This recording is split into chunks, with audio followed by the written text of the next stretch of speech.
हमारे घर में रोज राजमा चावल बनती थी, लेकिन उसे कोई भी नहीं खाता क्योंकि मेरी सास ने मना कर रखा था। लेकिन एक दिन मेरी ननद ने राजमा चावल खा ली।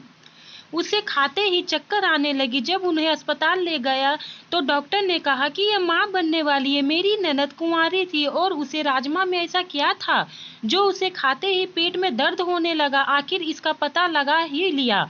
उसके बाद जो मेरे साथ जो हुआ उसे जानकर मेरे होश उड़ गए। मेरे राजमा खाते ही मेरा नाम सुलेखा है। पढ़ाई पूरा होते ही घर वालों ने मेरी रिश्ते को बात की और मेरे रिश्ते ठीक हो गए। बहुत ही अच्छे परिवार से मेरा रिश्ता आया था। बहुत ही अच्छे परिवार थे और जो मेरे पति थे वो बहुत सरल और सीधे थे। क्योंकि रिश्ता होने के बाद हम लोग मिलते थे, साथ में काफी समय एक दूसरे के साथ बिताते थे। अपने बारे में बताना और शादी के बातें करना बहुत अच्छा लगता था। खैर ऐसे ही दिन निकलते गए। हमारी शादी की तारीख निकलने के बाद कब दिन निकल गया पता ही नहीं चला और शादी करके मैं राजेश के घर बहू बनकर आ गई। ससुराल में मेरी एक छोटी ननद आभा भी थी जो पूरा दिन भाभी भाभी करके मुझसे सारी बातें किया करती थी। आभा अपने हर छोटी बड़े काम मुझसे करवाती और सारी बातें मुझसे शेयर भी करती थी। आज आभा की 10 की परिणाम आने वाली थी जिसमें उसने बहुत अच्छे अंक हासिल किए थे। पूरे घर में उसकी सफलता की बधाई बट रही थी। माँ जी ने बहुत सारे पकवान बनाने को कहा। मैंने बहुत तरह की मिठाइयाँ भी बनाई, लेकिन जब राजमा चावल बनाने लगी तो माँ जी ने कहा कि मैं बना लूंगी। जब राजमा बन गई तो माँ जी ने उसे राजमा को अलग रख दिया और सबसे कहा कि कोई भी राजमा को हाथ तक नहीं लगाएगा और ना ही उसे कोई भी खाएगा। मुझे बहुत अजीब लगा। जब राजमा बनी ही है तो उसे खाने में आखिर क्या दिक्कत है। खैर मैंने उनसे उनका कुछ रीति रिवाज होगा इसलिए शायद ये खाने के लिए मना कर रही है। तो मैं भी ज्यादा उनसे पूछने की कोशिश नहीं की, रिवाज मानकर अनदेखा कर दिया। ऐसे ही कुछ दिन निकलते गए।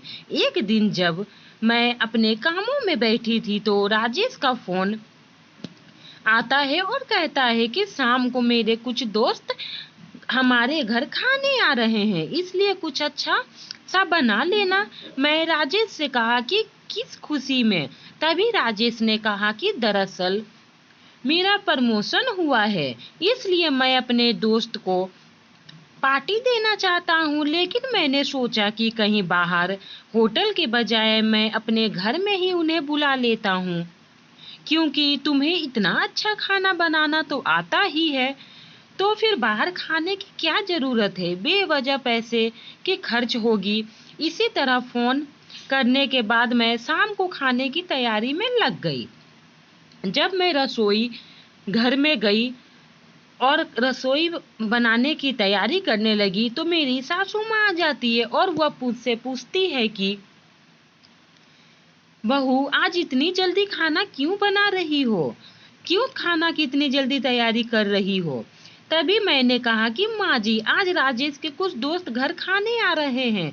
दरअसल उनका प्रमोशन हुआ है, इसलिए वो अपने दोस्त को पार्टी दे रहे हैं घर में। क्योंकि मुझे घर में ही खाना बनाने बोले हैं, इसीलिए मैं रसोई में जल्दी आकर के खाना बनाने में भिड़ गई हूँ। अक्सर मैं अपने मायके में कुछ बनाती तो अपनी माँ से जरूर पूछ लेती थी और यहाँ पर भी मैं अपने सास से पूछती हूँ। तभी माँ कहने लगी कि बना लो तुम्हें जो ठीक लगता है। पर हाँ, अब मैंने कई तरह की पकवान बनाए और फिर जब मैंने राजमा चावल बनाने के लिए पानी को गैस पे चढ़ाया, मेरी सास वहां आ गई और कहने लगी कि बेटा रुको बेटा, मैं राजमा बना देती हूँ, तुम कुछ और काम कर लो। मैंने कहा ठीक है।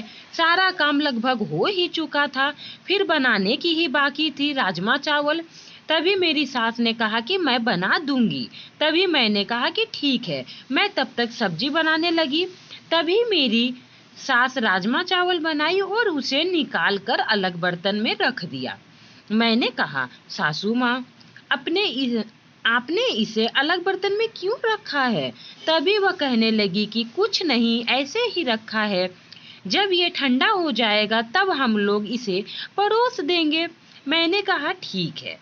कुछ देर बाद राजेश ने अपने दोस्तों को घर लेकर के आ गए। उन्हें सबसे पहले चाय नाश्ता करवाएं और कुछ देर बातें करते हंसी टिटोले हुई। कुछ दोस्तों ने कहा, भाई भूख से हमारी अब जान जा रही है, क्या कुछ बनाया है खाने में? तभी राजेश कहने लगे, अरे ओ शीतल शीतल, जल्दी से खाना लगा दो, अब मुझे बहुत भूख लग रही है। तभी हम लोग खाना परोस रहे थे, तभी वहां पर मेरी राजमा ले जाने लगी। तभी सासू माँ ने मेरी हाथ से राजमा पकड़ लिया और कहा, मत ले जाओ राजमा चावल। मैंने कहा, क्यों? राजमा क्यों नहीं ले जाना है माँ जी? तभी वह कहने लगी कि मैं एक बार बोल दिया कि मत ले जाओ मतलब मत ले जाओ। मैं सोचने लगी, जब राजमा बना है तो क्यों नहीं खाने देती। मैं सोच में थोड़ी देर पड़ गई। मैंने कहा, कोई बात नहीं, ठीक है। अब जो बाकी खाना बनाए थे वह उन सबको परोस हम लोगों को भरपेट खाना खाया। अब तो उनके दोस्त खाने की तारीफ कर रहे थे। तभी मेरे मन में खुशी हुई कि चलो, इतनी मेहनत से खाना मैंने बनाया, खाना सबको पसंद आई। मेरे मेहनत में रंग आ गई, क्योंकि मैंने खाना बहुत ही मेहनत से बनाई थी। सब लोग जब तारीफ करने लगे मेरे खाने की, मुझे बहुत अच्छा लगा, मुझे बहुत खुशी लगी। इसलिए मैंने कहा, चलो खाना बन गया, सबको पसंद भी आ गया, एक काम तो खत्म हो गया। अब सभी लोग अपने अपने कमरे में चले गए। राजेश भी मुझसे प्यार भरी मुस्कान देते हुए कहने लगे कि आज का खाना बहुत अच्छा था, धन्यवाद मेरे दोस्तों को इतनी अच्छा खाना बना के खिलाने के लिए। मैं बहुत ज़्यादा खुश हूँ, क्योंकि मेरे दोस्तों को खाना बहुत ही ज़्यादा पसंद आई। वे खुशी खुशी अपने घर चले गए। मुझे भी बहुत अच्छा लगा। ऐसे ही दिन निकलते गए। एक दिन मेरी सास ने कहा, फिर से रसोई में राजमा चावल मेरी सास खुद अपने हाथों से बना रही थी। मैंने उनसे कहा कि आप क्यों तकलीफ कर रहे हैं माँ जी, लाइए मैं राजमा चावल बना देती हूँ।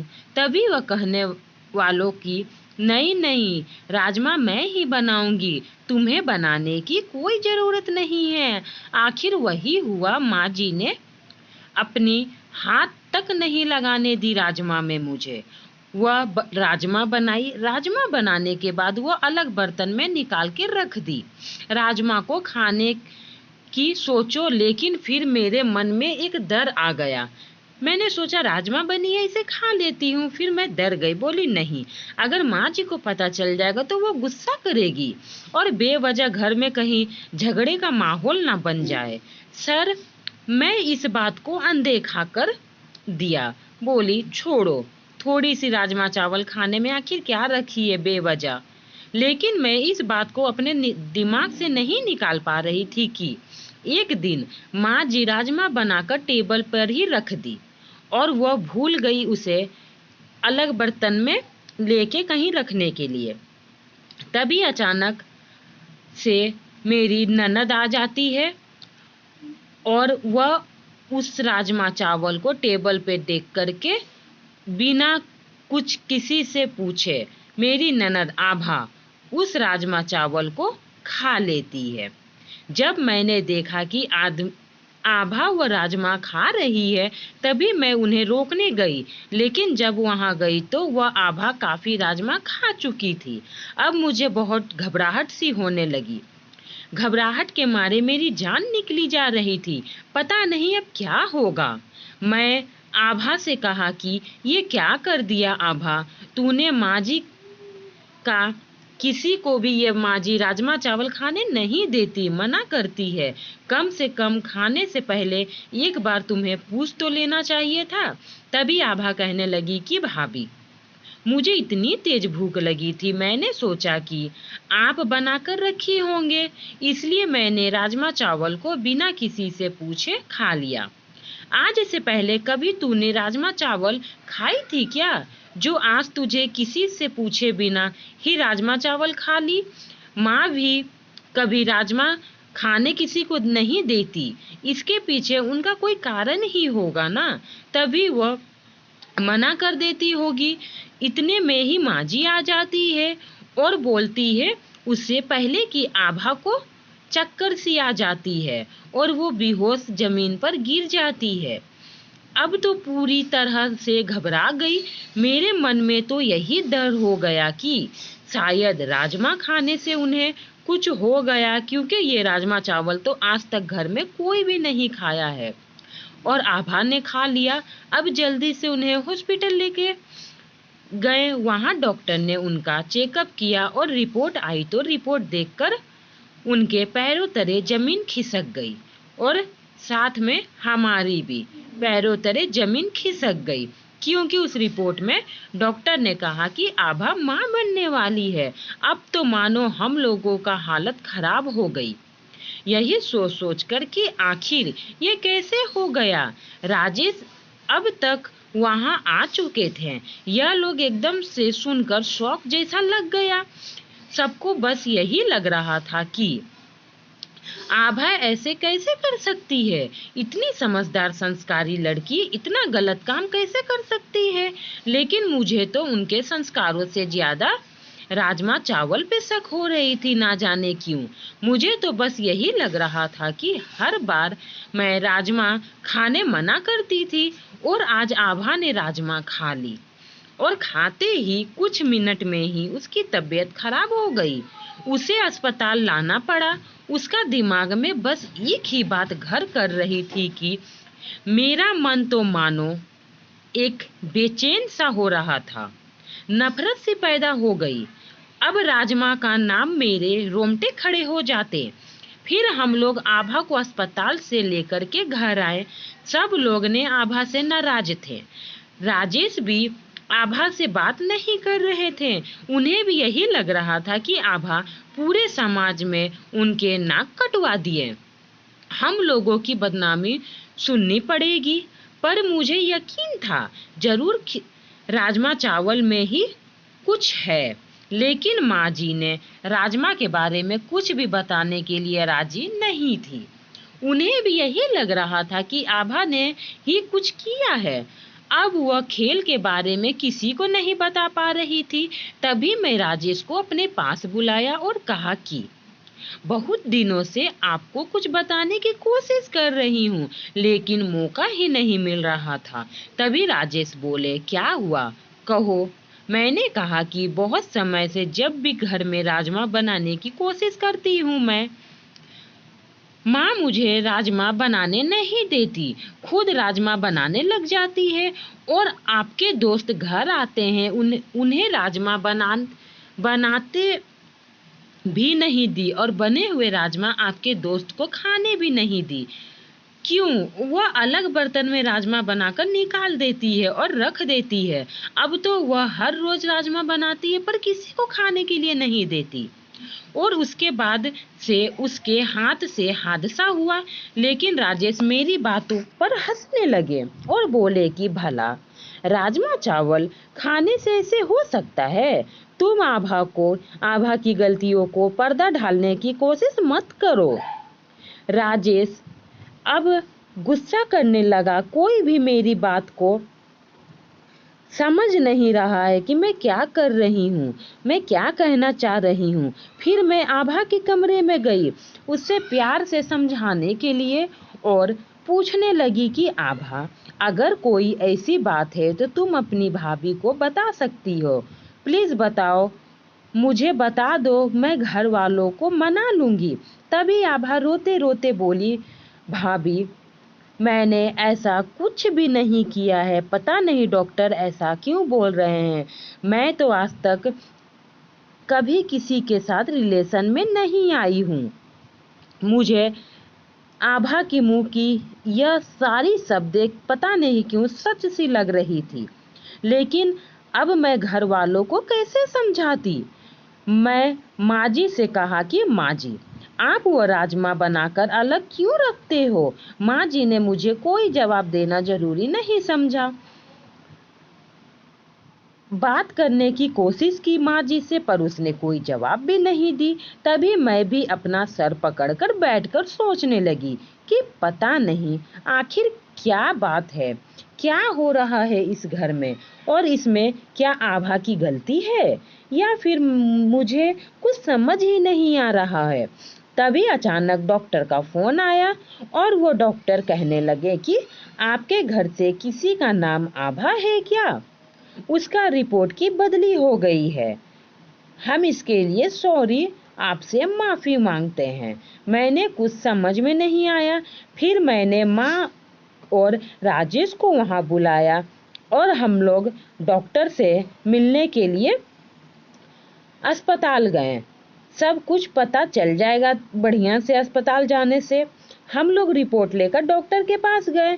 दरअसल हमारे यहाँ एक लेडी चेकअप के लिए आई थी। डॉक्टर ने कहा जिसका नाम भी आभा ही था, उसकी उम्र भी लगभग आभा की ही थी, और इसलिए उनकी रिपोर्ट आपके पास चली गई और आपकी रिपोर्ट उनके पास चली गई, जो कि वो लड़की प्रेग्नेंट थी। अब उसे अपनी बहन का रिपोर्ट उसके पास चली गई। दरअसल यही रिपोर्ट है और उसके अंदर कुछ नहीं है, बस सब कुछ बासी चावल के खाने से हुई है। इससे इन्फेक्शन हो गया, जिसकी वजह से उन्हें चक्कर उल्टियां होने लगी और वो बेहोश हो गई। आपकी बहन का रिपोर्ट बिल्कुल नॉर्मल है।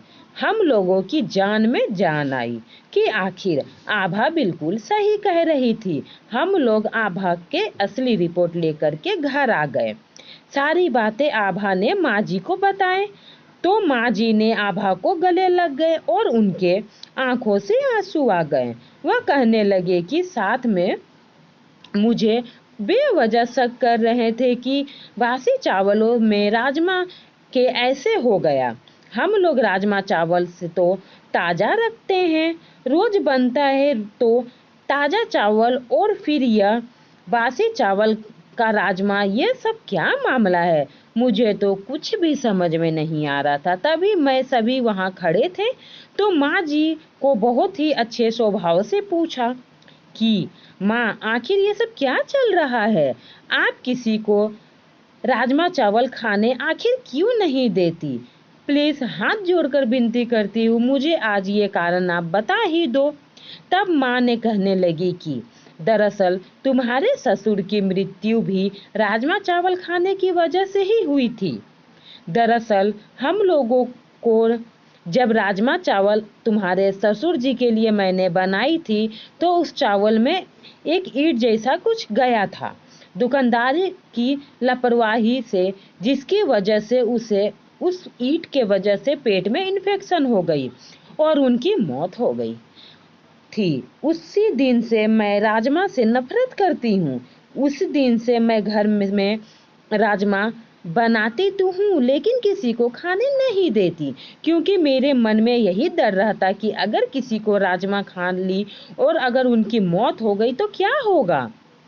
और वह राजमा को मैं अक्सर कुत्ते को खिला देती ताकि तुम्हारे पिताजी की आत्मा को शांति मिले। तभी मैं तुम्हें राजमा नहीं बनाने देती, क्योंकि अगर तुम राजमा बनाती और तुम्हारी राजमा को अगर मैं किसी बाहर के कुत्ते को खिलाती तो तुम्हें बुरा लगता, अगर तुम्हारी नज़र पड़ जाती खिलाते वक्त तो इसलिए मैं खुद राजमा बनाती और अलग रख देती और शाम होता तो उसे कुत्तों को खिला देती। अब वह राजमा वाला राज मेरे सामने आ चुका था। मुझे यह सब जानकर बहुत अजीब लग रहा था कि उन्हें इतना अंधविश्वास कैसे हो सकता है। ससुर जी की मौत उसी दिन लिखी थी, चाहे वह किसी तरह हो, फिर जरूरी नहीं कि वह राजमा खाने से ही हुआ तो सभी को राजमा खाना बंद करवा दिया जाए। खैर मैं यह सब बात माँ जी से नहीं बोली क्योंकि मैं उनकी भावनाओं को ठेस नहीं पहुंचाना चाहती थी। अगर मेरी सास वह रोज राजमा चावल बना करके कुत्तों को खिलाती है, उसे लगता है कि मेरे ससुर जी के आत्मा को इससे शांति मिलती है तो वह बेझिझक बनाए, जिसमें जिसको खुशी मिलती है वह करने देना चाहिए। कुछ पल ही जिंदगी है तो इसी बहाने मेरी सास तो कम से कम खुश रहती है। फ्रेंड, मेरी ये कहानी आपको कैसी लगी? अच्छी लगी हो तो प्लीज़ मेरे चैनल को सब्सक्राइब करें। चलिए मिलते हैं नेक्स्ट हिंदी कहानी के साथ। धन्यवाद।